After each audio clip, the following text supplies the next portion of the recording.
Assalamualaikum warahmatullahi wabarakatuh. Salam sejahtera untuk kita semua. Semoga kita selalu dalam kondisi sehat walafiat, diberikan nikmat kesehatan oleh Allah Subhanahu wa taala. Pada pertemuan kemarin, kita telah membahas materi tentang teks anekdot. Ada itu ciri-ciri anekdot, kemudian struktur anekdot, unsur kebahasan anekdot, dan lain sebagainya. Termasuk di sana perbedaan antara anekdot dengan humor. Pada kesempatan ini, kita akan membahas satu materi baru tentang eksposisi. Nah, eksposisi biasa digunakan seseorang untuk menyajikan gagasan. Gagasan tersebut dikaji oleh penulis atau pembicara berdasarkan sudut pandang tertentu. Untuk menguatkan gagasan yang disampaikan, penulis ataupun pembicara harus menyertakan alasan-alasan yang logis dan masuk akal. Dengan kata lain, ia bertanggung jawab untuk membuktikan, mengevaluasi, atau mengklarifikasi permasalahan tersebut. Bentuk teks ini biasanya digunakan dalam kegiatan ceramah, berpidato, dalam sesi perkuliahan, ataupun lain sebagainya. Kemudian kita lanjutkan.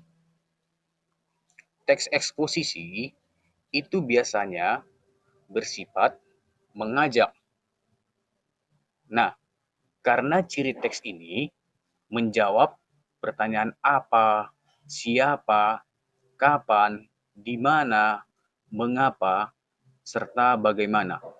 Struktur yang menyusun teks eksposisi sama dengan struktur penyusun teks editorial ataupun opini, yang dimana strukturnya itu terbagi tiga.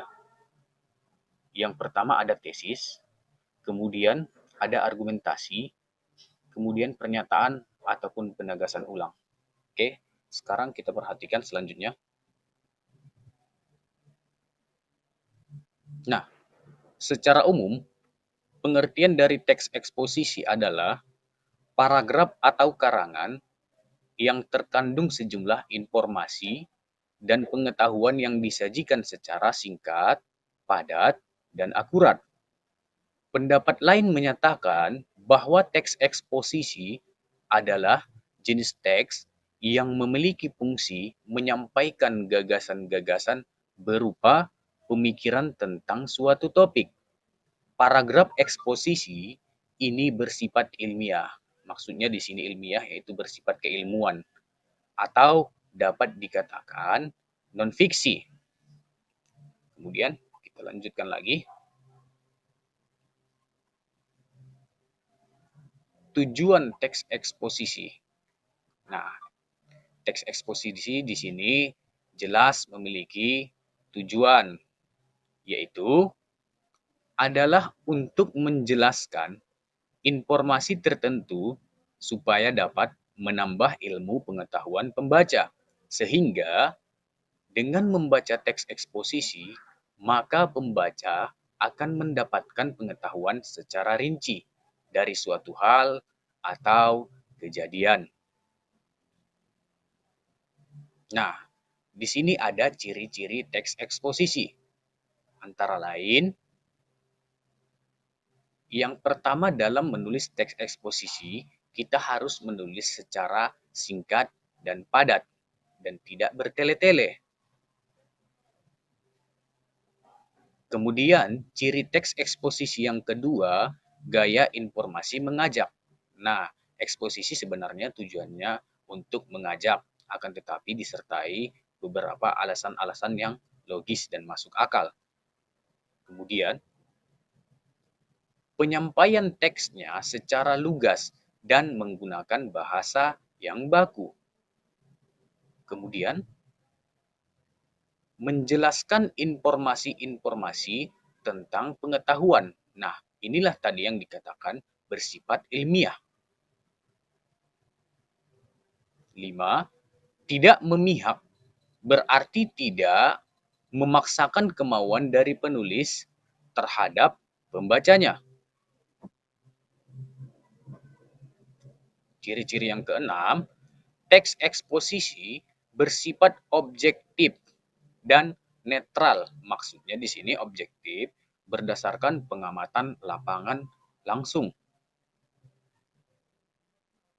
7. Penjelasannya disertai data-data yang akurat. Jadi teks eksposisi di sini harus disertai data-data.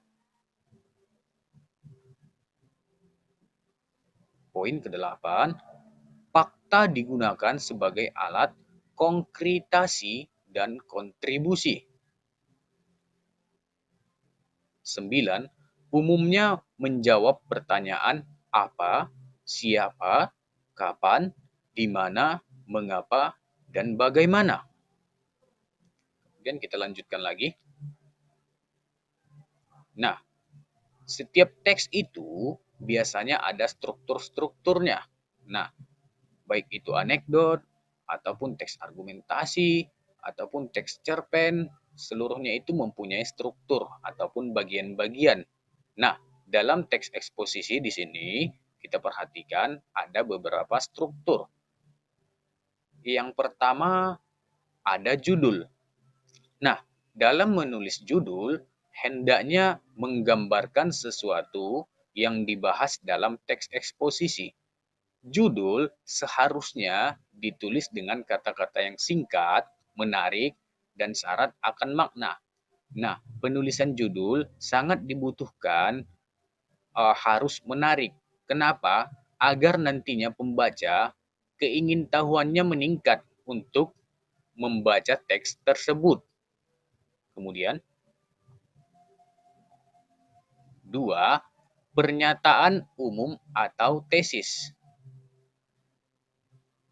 Bagian ini berfungsi untuk memperkenalkan topik sekaligus menempatkan pembaca pada posisi tertentu.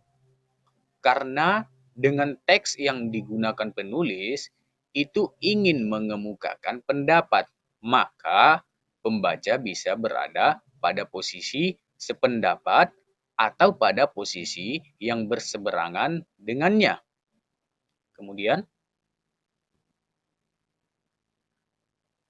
nah, strukturnya yang ketiga ada argumentasi atau ulasan. Bagian dari teks eksposisi adalah argumen atau ulasan. Panjang dan pendeknya bagian ini tergantung pada jumlah argumen yang telah kalian kenalkan secara garis besar di dalam pernyataan umum. Kemudian, kalian menyebut ulang dan menjabarkan argumen tersebut dalam paragraf-paragraf. Pengembangan argumen menjadi paragraf ini dilakukan melalui penyajian contoh dan alasan.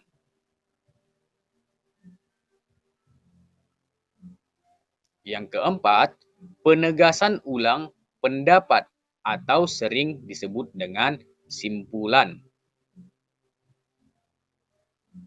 Pengulangan tersebut dilakukan dengan berdasarkan pada argumen yang telah disajikan di dalam bagian sebelumnya. Pengulangan opini bersifat pilihan, sehingga tidak semua teks eksposisi mempunyainya.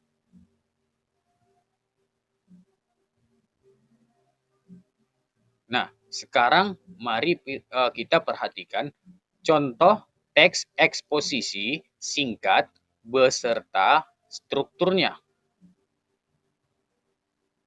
Nah, kita perhatikan di dalam tesis di sini.